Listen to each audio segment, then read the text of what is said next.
America currency నోటుపై president Donald Trump photo ఇది నిజంగా సంచలన నిర్ణయం. ఇప్పుడు యుఎస్ ట్రెజరీ డిపార్ట్మెంట్ $250 నోటుపై ట్రంప్ చిత్రాన్ని ముద్రించేందుకు సన్నాహాలు చేస్తుంది. అయితే దీనిపై ప్రస్తుతం చట్టపరమైన అడ్డంకులు బోలెడు కనిపిస్తున్నాయి. బట్ ఈ ప్రపోజల్ అటు రాజకీయ వర్గాల్లో ఇటు ప్రజల్లో తీవ్ర చర్చకు దారితీసింది. అమెరికా చరిత్రలో జీవించి ఉన్న వ్యక్తి ఫోటో కరెన్సీపై ముద్రించడం మొదటిసారి అవుతుంది. నిజంగా ఆశ్చర్యంగా ఉందా?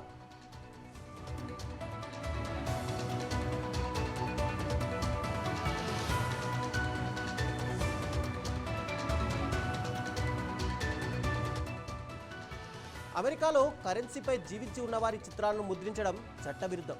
ఇది 1866లో చేసిన చట్టం. అప్పటి నుంచి ఈ సాంప్రదాయాన్ని ఖచ్చితంగా పాటిస్తున్నారు. మరి ఇప్పుడు ట్రంప్ ఫోటో ముద్రించాలంటే పార్లమెంటులో చట్ట సవరణ చాలా అవసరం. $250 నోటుపై డొనాల్డ్ ట్రంప్ చిత్రాన్ని ముద్రించేందుకు బిల్లు సవరణ చట్టాన్ని రిపబ్లికన్ కాంగ్రెస్ సభ్యుడు జో విల్సన్ గతేడాది ప్రవేశపెట్టారు. అయితే ఇది ఇంకా హౌస్ ఫైనాన్షియల్ సర్వీసెస్ కమిటీలోనే కనిపిస్తోంది. ముందుకు సాగడం లేదు. చట్టాన్ని గౌరవిస్తామని, చట్ట సవరణ జరిగితేనే ముందుకు వెళ్తామని యుఎస్ ట్రెజరీ సెక్రటరీ స్కాట్ బెన్సెంట్ కూడా తేల్చి చెప్పారు.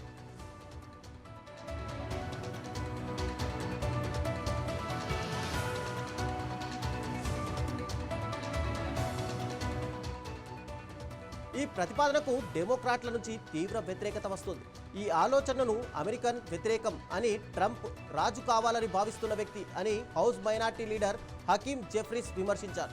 ఇది 250 స్వాతంత్ర దినోత్సవ వేడుకల లక్ష్యానికి విరుద్ధమన్నారు.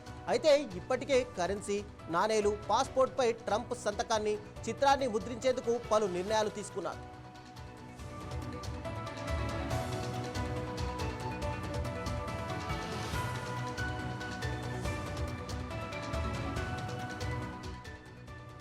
నిజానికి $250 కరెన్సీ నోటు ప్రస్తుతం యుఎస్లో చట్టబద్ధం కాదు. కాబట్టి ట్రంప్ చిత్రం, ఆయన పేరుతో $250 నోటు రావాలంటే రెండు ప్రధాన చట్ట సవరణలు జరగాల్సి ఉంటుంది. ఒకటి, జీవించి ఉన్నవారి ఫోటో ముద్రించడంపై నిషేధాన్ని ఎత్తివేయడం. రెండోది, $250 డినామినేషన్కు గుర్తించడం. ఈ విషయంలో ట్రెజరీ డిపార్ట్మెంట్లోని కొందరు అధికారులు కూడా మొదట్లో ఆందోళన వ్యక్తం చేశారు. బట్ చివరికి కాంగ్రెస్ నిర్ణయంపైనే అంతా ఆధారపడి ఉంటుంది. ఓవైపు ట్రెజరీ శాఖ సన్నాహాలు చేస్తుంటే చట్టసభల్లో బిల్లుకు ఆమోదం లభిస్తుందా? రాజకీయ విమర్శల సుడిగుండంలో ట్రంప్ డాలర్ నోటు కల నెరవేరుతుందా? చూడాలి మరి.